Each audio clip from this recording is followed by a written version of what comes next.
and sing of your Caribbean pride. Sing it loud and strong, feel our hearts beat as one. People of the Caribbean community, hello. It is with a sense of immense pleasure, pride, and humility that I greet you at the start of this new year as the new chairman of CARICOM. Across our region, 2019 has brought more than its fair share of challenges, and indeed many of them, including the very daunting prospects of the climate crisis, are certain to follow us into this new year.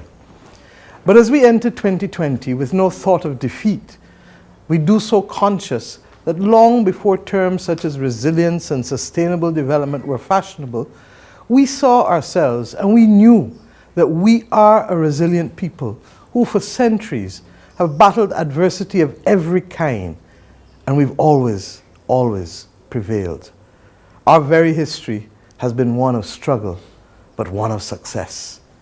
It is against this backdrop that we can take a fresh look at the path we would wish to set for ourselves and our children, using a term that is no doubt familiar to us all. It is my sincere wish that our approach to the advancement of our people in every country of the Caribbean community will be characterized by a level of clarity that is usually associated with 2020 vision.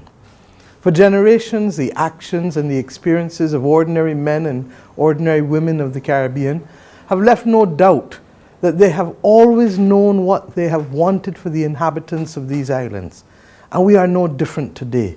In fact, many of us have demonstrated what true integration really means, in spite of the obstacles of bureaucracy that we sometimes confront in our leadership class as we go about our ordinary business. But at the same time, we recognize that the regional integration movement, my friends, is very much a relay race. Sometimes we're hard on ourselves, expecting to achieve overnight that which requires patience and careful nurturing over generations.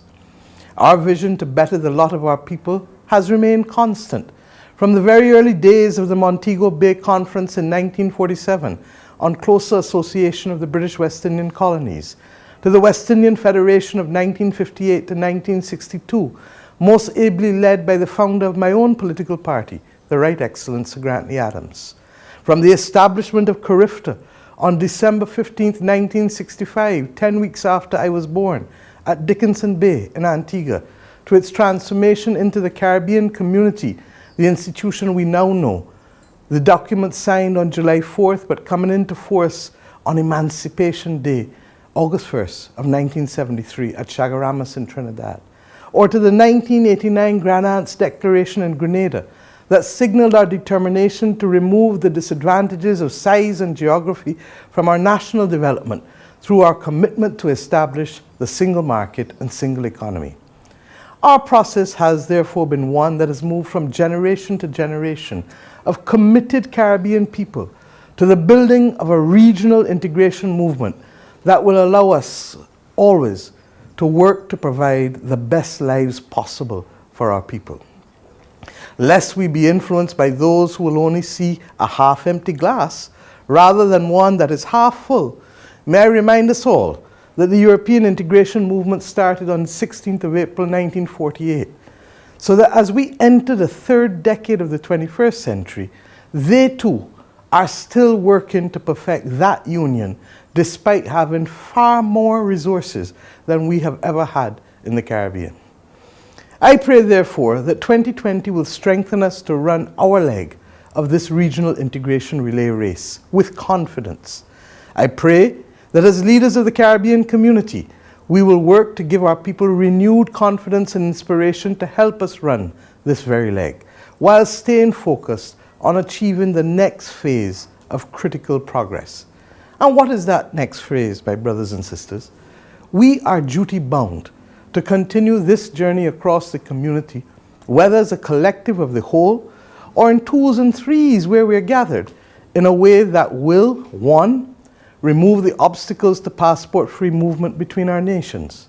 Two, make it easier for Caribbean people to go and work where there are opportunities in the community in a way that is hassle-free, in the same way that we have done it for the movement of capital. In keeping with our own Errol Barrow's vision, the reality of our people must not only be a lived reality, but also a legal reality. The Caribbean community, indeed, must lead the world in shaping an environment within which migrants among us can live and work with dignity. For after all, our modern settlement in the Caribbean has been nothing but that of a community of migrants. 3, to truly advance the process of a single domestic space for transport and communications in our region by working to provide more affordable and reliable air and sea links between our countries, and also to establish a single domestic rate for telephone, telecommunications and phone calls within CARICOM. 4, to work with the private sector and the labour movement to provide further opportunities beyond transport and communications mentioned above, to food security, to opportunities in the blue economy or renewable energy and ICT for our people, opportunities for investment and for employment. 5, enable us as we face the climate crisis to pool the funds of the region in order to be able to finance our own development trajectory for sustainable development so that we may adapt to the new realities of this climate crisis. This will require us coming up with innovative instruments that will better allow us to access the capital that we are not now accessing at a global level. Let us remember that those who help themselves will always be helped by others, but we must help ourselves first by pooling our own resources. My message in essence, therefore, my brothers and sisters, is that 2020 can and must provide the platform for a positive spirit of hope and optimism and a fierce determination to come together as Caribbean people to purposefully carry forward the transformation of our region into this space that truly values, nurtures, and provides concrete opportunities for every Caribbean man, woman, and child to run our leg of this relay. But our pathway towards that better life for our people will not open up the opportunities we seek if we only focus on ourselves and our region. While we look ahead, we must do so fully cognizant of the advances that we are making in claiming our Atlantic destiny as a region as we reach out to our brothers and sisters on the African continent. We have already started discussions at the highest levels on the African continent with people with whom many of us share a common ancestry and history, and who, like us, recognize the imperative of mutual cooperation as we go into 2020. CARICOM has accepted the offer of shared office space from the government of Kenya in Nairobi, and we need to open that office urgently and advance our interests in the city that is indeed the home of the UN Environmental Programme and UN Habitat, both of which deal with issues that are vital to our own development in the Caribbean community. Therefore, within the next 6 months, we will also work towards jointly hosting the first ever African Caribbean Summit, African Union CARICOM Summit. We need to resolve as a region that we will not leave that gathering without laying the foundation for tangible progress in areas of direct air and sea access across the Atlantic, greater trade in goods and services, and more cultural exchanges between our regions. In closing, my friends, I commend to people across our region the initiative that we have embraced here in Barbados. We've designated 2020 as the year in which we will work together to perfect our finer vision for all Barbadians, regardless of where in the world they live. We can only become better as Caribbean people if we hold to the maxim, dare to dream, and always be determined to deliver. But as we seek to use this 2020 to perfect this finer vision for our island in Barbados, as we gather parish by parish, I want now to ask each of us as Caribbean people to do the same for where we want to go and who we want to be as Caribbean people. For 2020 must be where we can perfect that fine vision. All that is left for me to do is to wish you each and every one a blessed 2020 and to a greater and more powerful Caribbean community. God bless us all.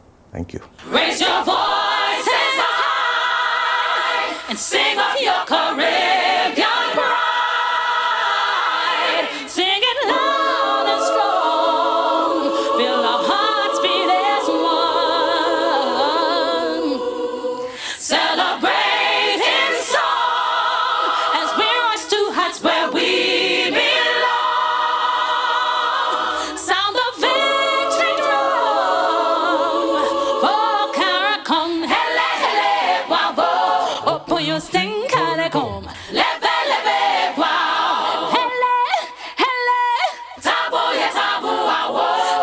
your jungle.